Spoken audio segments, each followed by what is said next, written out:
having the fates conspire to augur in cataclysmic external and internal events in order to undermine the rotten edifice that we stand worshipping, and bring it crashing down around us. As this photonic light gradually intensifies, most people's consciousness are going to rebel, as we all do when a bright light is shined in our face. We turn away and cover our eyes. We may even strike out at those holding the light towards us. Those few that can face this light and who are prepared for it will be guided, given their healing, and able to live their dreams.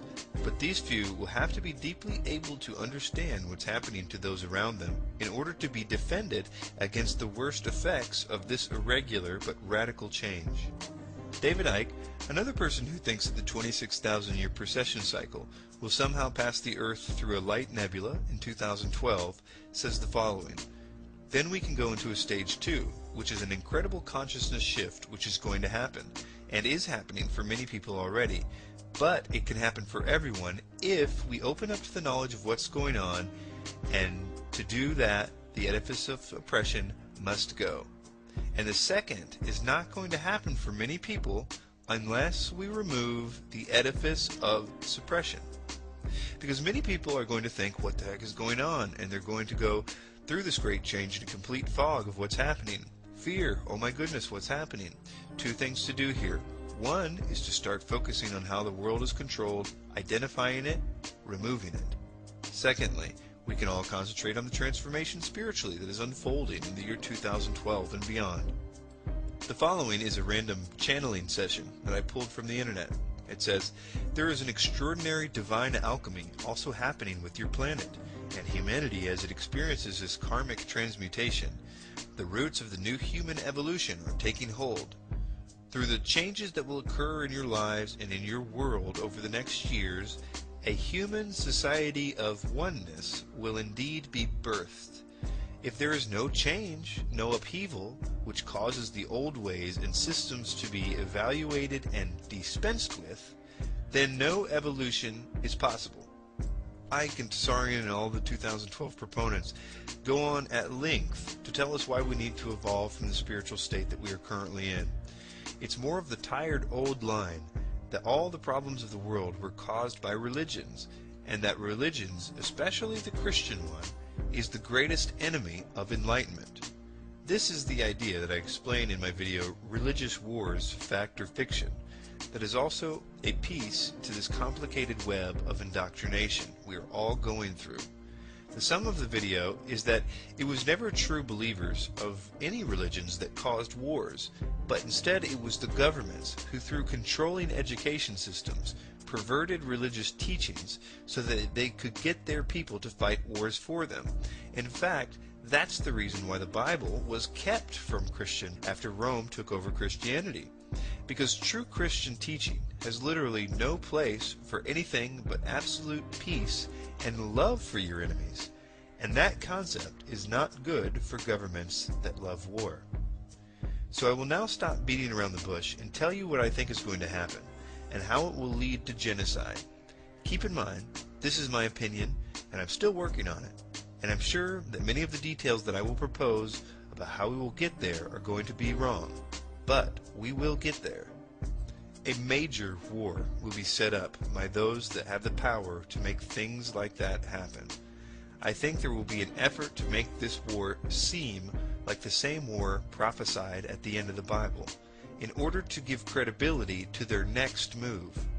There will also be, before that, an effort in the coming years to make a man seem like the biblical Antichrist. They will make it look like he has made a peace agreement with Israel and the whole bit. They will put him in charge of some quasi-global government, maybe the UN or the EU. This system and man will essentially be the fall guy. They will be destroyed to make what comes after them seem like the prophesied utopia. The culmination of this system will be a nasty war in the midst of terrible economic devastation. Basically everything that can be engineered to go wrong will be going wrong at that time. It is my belief that they're going to make this be around 2012, and possibly even December 21st, 2012. But it doesn't have to be. It just needs to be close to that date for it to work for them. An event will happen that they will control that will activate all the years of indoctrination that we have been subjected to over the last few years. The following could happen a number of ways, but many things will be accomplished with it. I have hypothesized in the past that it could be done with a false alien manifestation, where we are all saved from ourselves, just in the nick of time, by them. And I still think it will have something to do with this, i.e. extraterrestrials. One of the reasons is because it would also activate some of our other programming at the same time, namely that we have been, in the same manner as 2012, taught to think that alien existence equals no God. And so it would help us to go into the new system united with a new belief about our origins, as well as a worldwide rejection of God. This will be important later. This new religion will be one where man believes himself to be God, again activating years of latent programming. The aliens will encourage this belief by telling us that we aren't evolved like them, but that we too can be as gods, like them. And I will eat my hat if it is not claimed that they genetically created us, because that idea would finally give evolutionists a way to temporarily explain the DNA code, and the world would embrace this as a scientific truth. This is of course until someone asks the question, well, who created their DNA? The DNA code currently frustrates an honest evolutionist because the code betrays design. This would also be the best possible solution to the national sovereignty problems that a world government has had, as we would willingly give up our flags and constitutions, as we would now believe ourselves to be a part of a new galactic family, making national sovereignty obsolete. There is one more ingredient that will be added to the mix. This is the one that you will, if you understand theosophy, know that any utopia can't be complete without, i.e., the world teacher. In addition to the stated objectives, as of 1889, Helena Blavatsky purportedly had told a group of theosophical students that the real purpose of establishing the society was to prepare humanity for the reception of the world teacher when he appeared on Earth. This was repeated again, more publicly, by Annie Besant in 1896, 5 years after Blavatsky's death. In Blavatsky's own writings, the only reference to a similar idea indicated that it would not be for at least a century. The world will believe that an ancient avatar, or God, has returned to save them from themselves. He will possibly claim a relationship with some sort of extraterrestrial, but he will most importantly have in some way destroyed the patsy Antichrist. This person will activate another program that we have been given. This one is part of what's called the externalization of the hierarchy, part of which is an idea that many ages have seen an avatar come to them at crucial junctures in history, and that they were all the same entity, like Buddha, Krishna, and Jesus. They say that they were all part of the Christ consciousness, i.e. the same entity. This will be a genuine God in the flesh, people will believe, and as a planet, we will like it a lot. It is my belief that this man will in fact have many of the institutional churches convinced that he is the same Christ as the first century Christ, and that the reason all the pieces don't match up precisely is because the Bible was in error. After all, he didn't destroy the Antichrist, and he did save us from Armageddon, so he must be the Christ, only a little different than we were expecting. The lukewarm churches will embrace his message totally, as will the rest of the world. And like Hitler after World War I and the Treaty of Versailles, he will promise a brighter future than the one that people have just witnessed, one with no more wars, no religion, a new world order. We will give him the reins to this new technological utopia, but it is my belief that this will not be the end of bad things at all, but the beginning of the worst time in the history of humanity, one where this impostor will force the world, through a technological means, possibly a chip, to worship him.